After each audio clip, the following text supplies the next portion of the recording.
அண்ணா உங்களுக்கு பைத்தியம் முடிஞ்சு போச்சா? புண்ணியவதியா இருந்து ரொம்ப எல்லாருக்கும் பணிபடை செஞ்சுக்கிட்டு இருக்க அண்ணிய போட்டு அடிச்சு கொள்றீங்களே.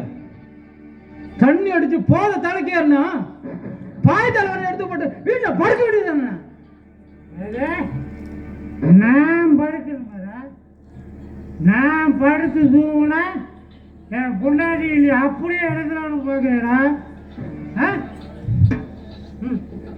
அப்பவே சொல்லி வச்சிருக்காங்க அண்ணன் பொண்டாட்டி அரை பொண்டாட்டின்னு.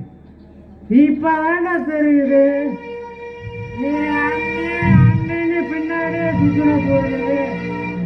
சோத்துக்கு தான் சுத்த நினைச்சேன், இப்ப தெரியுறா அவளோட சுகத்துக்காகவும் சுத்திருக்கேன்.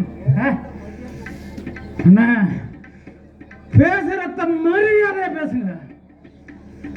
பெத்த தாயை போல அண்ணீர் நினைக்கிறவனா கண்ணியம் இல்லாம கண்ணா பண்ணால பேச ஆரம்பிச்சுங்க. என்ன பண்ணுவேன்னு எனக்கே தெரியாது. என்னடா பண்ணுவ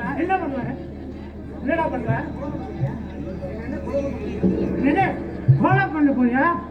எப்படி பண்றதா உத்தேசம்?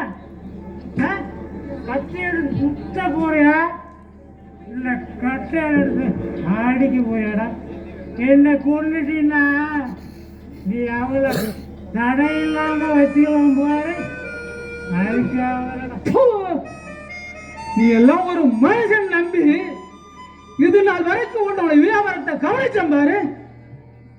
அது ஏன் தப்புதான். அப்பவே என் பொண்டாட்டி சொன்னா அண்ணன் அண்ணன் நிக்காதையா, அண்ணன் தம்பியா இருந்தாலும் அளவோட வச்சுக்கணும். நான் தான் ஏன் கேட்கல? உன் புத்திய காட்டிட்டு இல்ல, கடைஞ்சில கண்ணை குத்துங்கிற போல என் நெஞ்சிலையே குத்திட்டு இல்ல. போறையா போறேன், இப்பவே போய் இது நாள் வரைக்கும் உள்ள வரவு கணக்கு எல்லாம் தூக்காந்து உன்னோட மூஞ்சில விட்டு அழிஞ்சிட்டு போறையா. அதுக்கப்புறம்